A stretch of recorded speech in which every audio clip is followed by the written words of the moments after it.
నమస్తే అండి. కూటమి ప్రభుత్వము గతం అనేటటువంటి మత్తులో జోగుతుంది. తాము అధికారంలో ఉన్నామనేటటువంటి విషయాన్ని మరిచిపోయినట్టుంది. తప్పు జరిగితే గత ప్రభుత్వానిది, ఒప్పు జరిగితే తమ గొప్పతనం అన్నట్లుగా సర్కారు పెద్దల మాట తీరు ఇప్పుడు ఉంది. తమ మాటలు విని జనం నవ్వుకుంటారు అన్నటువంటి కనీస స్పృహ కూడా లేదనేటటువంటి విమర్శ ఇప్పుడు వెల్లువెత్తుతోంది. విశాఖ సెంట్రల్ జైలు కొంతకాలంగా వివాదానికి కేంద్ర బిందువైంది. ఆ జైలు సిబ్బంది తమతో వెట్టిచాకిరి చేయిస్తున్నారని రోడ్డెక్కిన పరిస్థితి. అలాగే విశాఖ జైలు ఉద్యోగుల కుటుంబ సభ్యులు సైతం కూడా ఆందోళన బాట పట్టడం రాష్ట్ర వ్యాప్తంగా చర్చనీయాంశమైంది. ఇక ఆ జైల్లోని నిందితులు, దోషులు యథేచ్ఛగా సెల్ ఫోన్లు, గంజాయి వాడకం గురించి ఎన్నో కథలు తెరపైకి వచ్చాయి.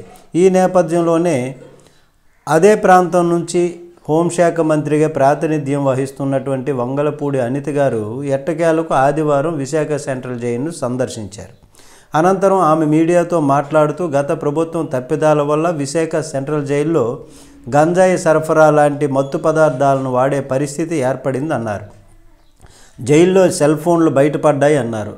విచారించి కఠిన చర్యలు తీసుకుంటామన్నారు. జైల్లో గంజాయి మొక్క కనిపించింది అన్నారు.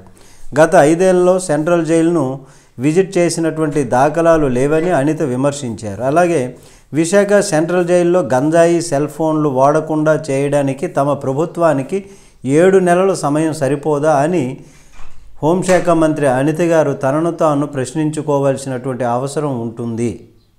గత ప్రభుత్వం పైన నిందలేస్తూ ప్రస్తుతం జరుగుతున్నటువంటి తప్పులన్నీ నుంచి కూడా తప్పించుకోవటానికి ప్రయత్నం తప్ప హోంశాఖ మంత్రి మాటల్లో నిజాయితీ కనిపించడం లేదన్నటువంటి అభిప్రాయం ఇప్పుడు సర్వత్రా వ్యక్తమవుతున్నటువంటి పరిస్థితి.